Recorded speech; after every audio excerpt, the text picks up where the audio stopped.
Welcome to episode 43 of Let's Talk Money with Wendy Silibi. Today, my guest is none other but Dr. Mavis Mazhura. And I'm super excited to be having this conversation with Mavis because she's coming back to the podcast for the first time. By the way, when I launched this podcast, you were my first speaker. Episode 1 is Dr. Mavis Mazhura. And to have her come back at episode 43 is just super amazing.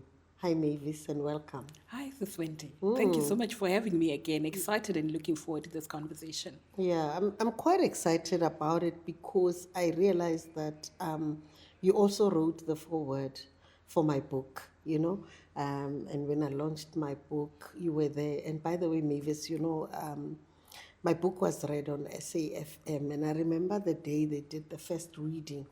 And they started with your forward. The way I was crying in the car, because sometimes you read these things in a book, but when you hear someone reading it and the words, and so I was going to buy fish and chips at Orlando Garage. And I think they were worried, what's wrong with her? Her eyes are red. They didn't know what I was listening to Tears in of the joy. car. Yeah. For me, it's such a great pleasure to have you. Again, I was telling the guys before recording that I'm truly blessed because how I met you is that I was not even supposed to be at the meeting. It was all the HR execs that were there, and somehow I found myself there. So I'm quite excited to have you here. And before we go any further, just to say, because I think when I'm with Mavis, I get so excited. She's an author. I brought all her books here. I've got almost all of them. And if you want her books, at the end we will share how you can get access to her books. But my favorite one is the one, Managing Emotions for Financial Freedom. As you know, I love talking about money. So maybe just a brief introduction of who you are and what you do. Thank you, Sis Wendy. So I'm an adult development and leadership psychologist. So I spend most of my days in different organizations helping to transform leadership identities, especially survival-based leadership identities, into identity alignment, emotional renewal for sustainable performance. So my work sits at the intersection of leadership, psychology, identity, and performance. So that is what I do. That sounds complicated, eh? Identity, performance, psychology. Lord have mercy on us. But I think I understand what you do, Yes. For me, as much as you do all this work that you do, I think whenever I think of you or I have conversations with you, the most important thing that comes up, and that's why I said I like this book, it's because you talk so much about emotions and you simplify emotions. I mean, I heard from you the first definition that made sense to me about emotions. I heard it from you, and I'd like for you to just tell us what emotions are. So I'll give you first what I call a biological definition and then maybe just a practical definition. So emotions are electrochemical signals that are released from the brain to affect every single cell in your body. And when you release this electrochemical signal, it does affect your physiology. So there's a physiological change. So as we are having a conversation now, if I say something annoying, you release a chemical for annoyance. It affects every living cell in your body, and you can start frowning, right? So that is the effect that emotions have on us. But we could also say emotions are basically feedback loops. They are messages. They are telling us how things are within ourselves and around us. Okay, and so as we receive these messages or feedback loops, they then drive our performance or our behavior. So emotions drive behavior, and behavior drives performance. Okay. And I mean, there's this favorite one where you talk about how an emotion, the minutes or the seconds that an emotion lasts. Can you just talk about that? So what is the lifespan of an emotion, right? So as we release these electrochemical signals, how long are they supposed to last in our body? So minimum lifespan of an emotion. So when you release the electrochemical signal, it takes you 30 seconds. So 30 seconds, you release the electrochemical signal. But the minimum lifespan of an emotion is 2 minutes. Okay, that is if you know how to process it. Okay, and the maximum lifespan of an emotion is 13 hours. That is also if you know how to process it. But we have something that we call a glitch. Our brain, as human beings, we've got a bigger thinking brain than other animals. Okay, and what that means is that we can rationalize, we can think, we can remember, and we can imagine. And our brain does not know the difference between reality, imagination, or remembrance because the same neural net is then fired. So you may have had someone cut you in traffic in the morning, say the taxi driver cuts you off in the morning, and then throughout the day, you're like, who does he think he is? Your brain doesn't know that the event happened and you left the event, right? So as you continue to replay the event, what happens? You increase the duration of the emotion, you increase the intensity of the emotion, and you also increase the frequency of that particular emotion. So when you started with a window period of 2 minutes to 13 hours, if you replay it, you might now have days of processing this emotion. That's why sometimes you'll have someone, I always say to people, someone hurt you once and they left. And you've been doing it to yourself through replay 100 times. And you're still blaming the person that left. Right? Because your brain doesn't know the difference between reality, imagination, or remembrance, because the same neural net is then fired. And that's where I think a lot of us get stuck. Because then if you're not processing the emotion, you increase its frequency, you increase its duration, you increase its intensity. That's why you can have something happen to you in the morning and you're angrier in the evening. Yeah. Right? Because of the replay. So that is the glitch that as humans we need to be able to master so that we can process emotions as quickly as possible so that we can adapt or move on. Otherwise we get stuck. Okay. And then, I mean, most times, I think, and please don't crucify me, but I think ladies, we do that more than the males would do. Who does she think she is? You know what, I'm going to show her, and so on. And so we just need to learn how to process our emotions so that we can do better. Right, but you also raised something very important. We ladies, so when you look at it biologically, we have a bigger emotional brain than our male counterparts. Okay. But also in our womb, we've got more nerve endings than any other part of the body. But that's because of the role we play in nurturing and caring and bringing up kids and being pregnant. So all of that, to your point, we probably experience emotions more than our male counterparts, which also, if unregulated, if unmanaged, can become a disservice or a challenge for us as women. Okay. Just as a follow-through, like women, we are nurturing. I know that you write a lot about women, money, and emotions. Why do you focus so much on us as women when it comes to money and emotions?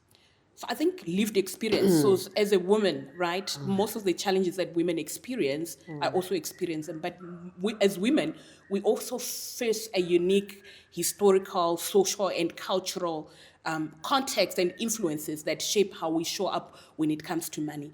And that sometimes has a disadvantage for us when we try to almost live out our full potential as women because of the conditioned responses that we've received around money.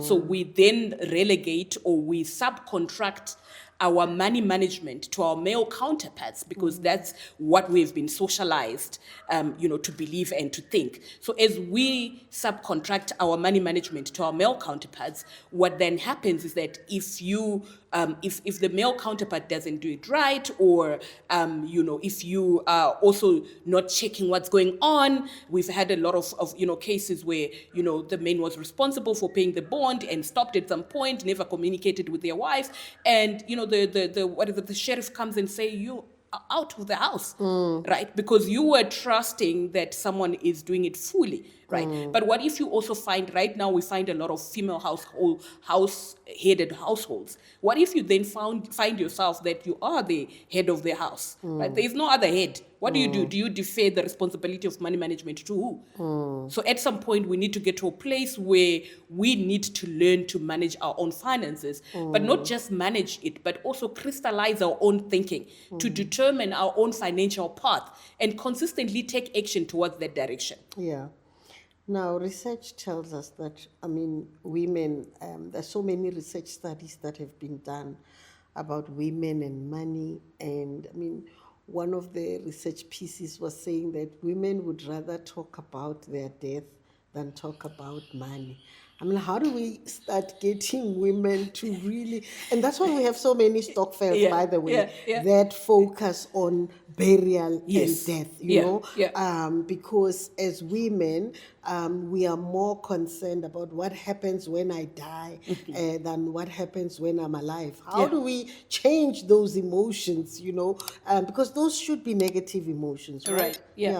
So I think let's go back to the idea that when we are born, right, if you have any child, their brain is as a blank CD, or blank tape, if you call it. Yeah. And Sorry, there's a guy who says the children are a blank tabula rasa. So I guess that's what it is. Right. Blank CD. But then as we enter the world, we start to receive information, right? So maybe you buy your baby a doll, and then you teach her to focus on nurturing the doll. You teach her to buy clothes for the doll. So you get conditioned, you get trained as a woman to focus on caring for the needs of others, right?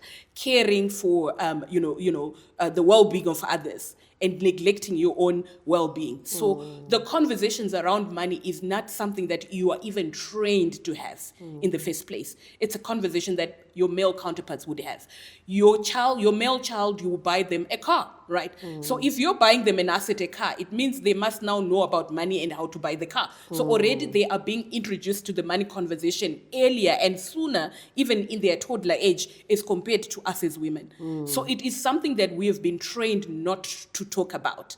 So now we need to start training ourselves to be comfortable to talk about it. And funny enough that you say that we would rather have a burial for death, but because that's caring for others, right? That's caring for what happens when people die. But it's also about, we probably would worry about human condition and human problems than worry about sustainability, right? So we're not thinking about sustainability, we think it back to care. How do we take care of someone when they die? So that's what we're thinking about. We're not thinking about sustainability. How do I look after myself when I'm alive? But also, how do I maximize my own financial potential as I'm alive? Does that make sense? Yeah. And I mean, when you say that, I'm reminded of another statistic that says that, women live longer than male counterparts. Yeah. For plus minus 10 or so, which means that women will live the latter part, not all of us, but some of us will live the latter part of our lives without our spouses. The very same spouses that we entrusted the finances to. Yes. And we have no idea what's happening. And coupled with the fact that, women earn far less than their male counterparts. Yes. And so it's so important that we need to start as women talking about finances and educating ourselves around that. And so I want to get back to the emotions part again to say, I mean, what emotions do you associate with money? And how do they shape or influence, our money decisions, be it positive or negative emotions? Okay, so I'll go back to when I talked about the fact that when we are born, we are blank CDs. And then we begin to take in information through our five senses, what we see, what we hear. And what we're taking in is obviously what's happening in our environment, right? So what is happening in our environment, depending on the family you are born in, right, will probably determine what emotional needs are met and which ones are not. So money in itself is neutral. What we do as humans is that we project our own unmet needs onto money, right? So if you grew up with not a lot of it and then you start saying money is security, that's what we do, isn't it? Or money is freedom, it gives me options. But money is just a piece of paper and ink, it's neutral. So what we do is we project our own unmet needs, or we project, parts of our identity onto money. That's what we do, right? So depending on what you've projected to money, that determines the emotional experience you will have. And that's why people have different people have different emotions around money. For someone, it causes anxiety. For some, it causes so much excitement. For another person, it causes resentment. For another, it causes guilty. The same money. So there's no neutral emotion that we can say, oh, emotion is, money is associated with this particular emotion, but it's the experiential part of you as a human being that determines what emotions you are going to experience when money comes up. So it's almost like now you build a relationship with money as a result of your own sort of experiences that you've had around money in your formative years mostly, right? So different people experience different emotions based on their, upbringing or their wiring or their reconditioning for that matter. And I mean, the way you were brought up, the way you were reconditioned, Yeah. also shapes your money personality. True. And of course, you can either then be a good steward of money, or be a bad steward. And, You're right. and often, women or people that are a certain money archetype don't know how to set boundaries. Yeah. I was reading one of the articles that you wrote, because you also write articles, that are geared at empowering women, and you were talking about financial boundaries, and that's something that I struggled personally with, when you talk about financial boundaries.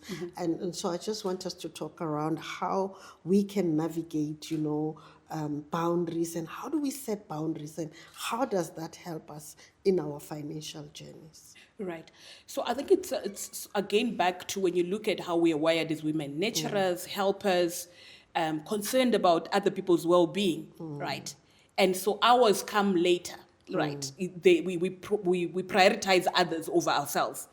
So what that then means is that if you are wired and conditioned that way, your chances are when you get your own money, your money is to make sure that others are fine.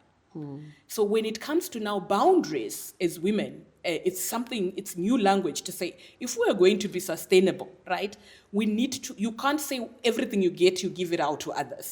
Because to your point, you're going to live longer.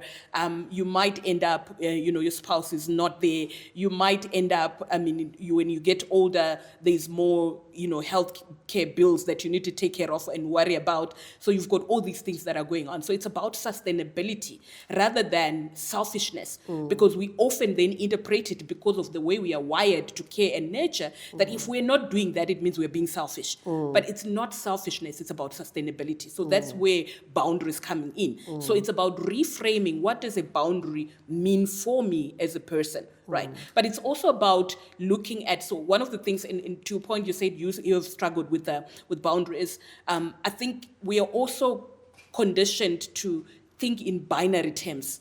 Right, it's this or that, it can be both. So how I rewired my sort of boundary was, I'm not going to just look after others and neglect myself. It has to be both. So it's not binary. I'm looking after you, but I'm also not neglecting myself, right? So that means that if I am looking after others and I'm neglecting myself, because women have gotten to a point of self-erasure. You erase yourself, you're just taking care of everyone and everything. But where are you in all of this? Non-existent. So I think it's going back to the idea of sustainability. How long and how far can you go if you are managing your money and giving it away and caring for others with your financial resources the way you are doing? Is it sustainable? Okay, I mean, as a psychologist, how do we then, as women, begin to reframe how we use money? For example, if I'm using money, I'm not setting boundaries. I engage with money from an anxiety perspective. So I don't have the positive emotions around money. How do we start reframing all of that, so that as we engage with money and we use it to our advantage, Right. not just to everybody's advantage, but we include ourselves in there? So I think to your point, how do I reframe? So to reframe, you need new input. Right. So new ideas, new information, because you're currently operating the way you're operating based on the content and the information you currently have. So if you want to then reframe, you need new ideas. So the question then becomes, what are the new ideas that you are ingesting or consuming, right? What books are you reading? Yeah. Okay. What conversations are you having? Okay. Who's coaching you? Right. Because we all know that only 20% of people can self-change. The rest of us, we need accountability. So sometimes you want to change, but you're unable to do that by yourself. Okay. But there's also the process of change. So what is the process of change? You cannot just decide, I want to change. And then are you following a process of change? Right. And what is that process? Do you know what the process of change is? Because what we then do is do hit and miss. You go and listen to this podcast over here, and then you read one page over here. So there's no consistent follow through of a process that determines that you can actually really do the change that you're seeking. So I think it's understanding what is the process of change. Do you know what the process is?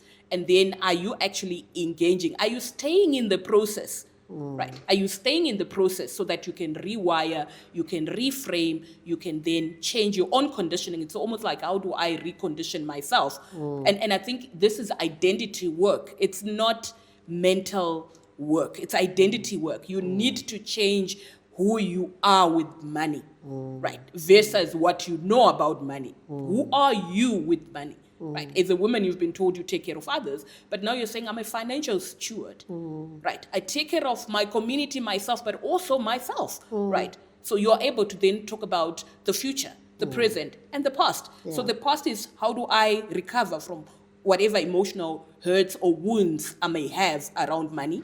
The present, how do I take care of my money in the present moment? And the future is, how do I plan for the future? What are the goals? So if I am to leave 50 years from now, do I have sufficient funds to be able to leave from now? So it's really crystallizing, again, back to crystallizing your own thinking, right? And determining a clear path, a clear financial direction that you desire, and then being able to build the psychological resources that are demanded for you to be able to consistently take action towards that direction. Yeah. Sure. Yeah, I like that. Hey, because, in the next episode, after your one, I'm going to be talking to Zanele, the unlearning lady. And it takes a lot of us then, looking in the mirror at who we are, where we are, that awareness, why we do things the way that we are doing. And you have to be willing, by the way, to want to look at yourself and learn, what are the wrong things that I'm doing? Or they might not even be wrong, it's just how you grew up and socialized, and have the willingness to say, okay, I acknowledge that I'm here and maybe something needs to change. And what is it that I need to let go of, and what is it that I need to learn afresh, So yeah, I'm quite excited because I think these two episodes are really connecting nicely. Now, just as a follow-up as well, I mean, in my hand I have your new book, the new upcoming book, Financial Confidence for Her Well-Being. Hey, the 3 essential elements for feeling safe and functioning effectively financially.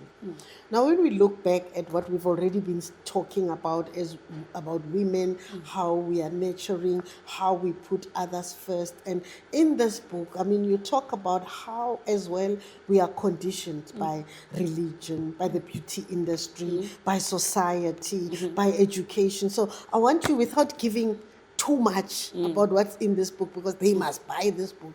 I want you to just tell us what this book is about, because it is totally different from any other financial book that I have read. I mean, I've written a book, but this one is totally different. Please take us through this book. Okay. So this book really focuses on identity, as I mentioned earlier on, that, we come into the world and we receive information that shapes our emotions, information that shapes our narratives, the way we speak about money. You often hear women who are highly educated saying, I'm not good with money. Right. So where did you learn that you're not good with money when you are a professional, you're an executive, right? So these are the narratives that have been shaped early on in life, right? So, and then you also have your habits. What are your financial habits? It is easier to go and buy your beauty, supplies, and not think about, did I put aside anything for investment or saving? Because we're not wired that way. Somebody else must take care of the investments, right? So the narratives and the habits also, they are formed that way. And then you talk about the self-concept. So if you look at it, to say, I'm not good with money, it's now an identity issue. I am not. So I am is an identity, right? So you are saying that I'm not good with money. So what does that do? So we've got malleable parts of our own identity that have been formed by the family system where you come from. You will hear that the man is the head of the house, whether you hear that in religion or you hear that in the family. So when we hear that, we then subcontract financial management, or we automatically assume that financial management lies with the male counterpart, right? And so that then it leaves us with us not taking full responsibility for our own money. So the education system also, we go through the education system, but we don't receive any financial literacy education. Yes, both males and females, but I think more so for women, because education is mirroring society, right? So if as a male counterpart, you're being taught to buy a car or have a toy of a car, so you're already having some kind of money conversation, where women, it's silent, there's nothing. We're not talking about money as women. And then you get into the financial system. We only started having the ability as women in the 70s to be able to independently as a female go to a bank and be able to be seen as a human being who deserves access to finances. Before, you needed a husband to be able to do that. Right? So you are not seen as a human being on your own. So in the 70s, it's not too far. It's how many years? Not long ago. So we are still learning the money ropes. And also, we're still living with people who lived through that era, right? Who know that the man is the head of the house. That when you start having conversations, some of the financial, conversations around, we were talking earlier on about just marriage contracts. You still have people that will not hear the idea of getting married out of community of property, because they come from that era where they were never human beings without a man. I mean, they could not make financial decisions on their own, but that's because of the era that they come from. So we still have those people living among us. So they will pass on that information and that sort of thinking towards the next generation. And so as a result, many professional women, and this is what has inspired my book, right? I'm sitting there coaching executives, and we're talking about the total person. So we're looking at the full elements of life. You're looking at the financial and education. You're looking at the spiritual and ethical. You're looking at the physical and health. You're looking at the social and cultural. You are looking at the family and home, and you are looking at the I think the sixth element is what mental and education. And then you realize the most neglected for female leaders is the finances. So you look at a person, when you look at them and their role, the assumption is that they're successful.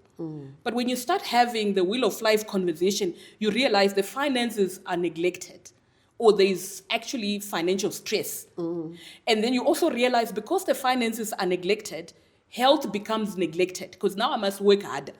Because I feel that maybe when I work harder, then I can fix my financial situation. And that creates such a vicious cycle. And that's why often you find we talk about work-life integration. And it's women who struggle mostly with work-life integration. Yes, because there is other roles that they play, but also because of the financial aspect. To your point, getting paid less and all that. So we need to then talk about how do we reconfigure our own identity so that we can have conscious engagement with money versus reacting to conditioned responses around money. So I think that's the whole idea on how do we do an identity alignment and emotional renewal for sustainable performance in our finances or even at work. Right. Okay.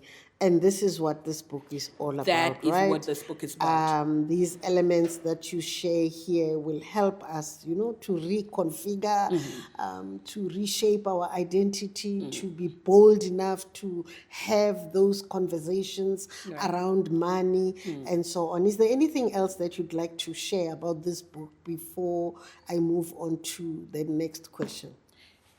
We are launching on the 27th of June. It will be, I look, when I was having a conversation with them, I've been having conversations around exploring, the elements that shape us as women, the education, the financial system, the religion. So I've been speaking to different leaders in the industry to really just get their perspective around, how are these systems shaping the money mindsets of people. And one of the conversations I had with Dr. Swongile was that, this needs to be a movement, not just a book and a book launch. As women, we need to start getting comfortable talking about money, right? And authentic conversations, not just where the sales are or where I bought this particular wig, more than that.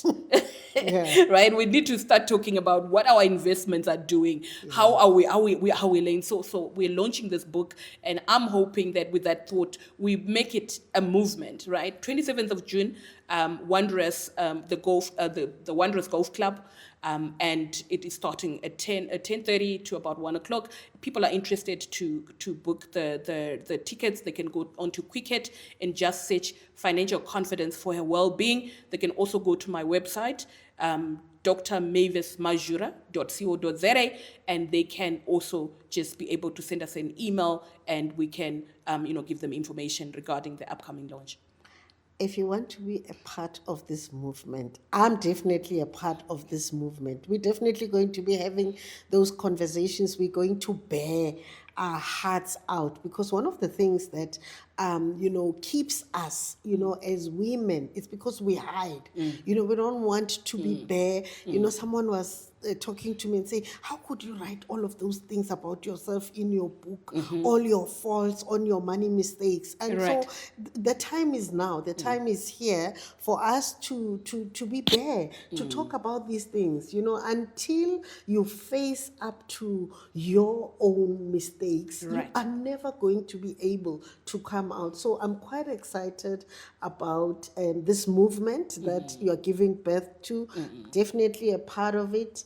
And I hope you'll also be a part of it. And let's meet on the 27th, because I'll definitely be there, to join this movement. And yeah, Mavis, I think as we come to the end of our conversation, what is it that you just like to leave with the women and also the men? You know what? I don't want them to say they left us out of the conversation.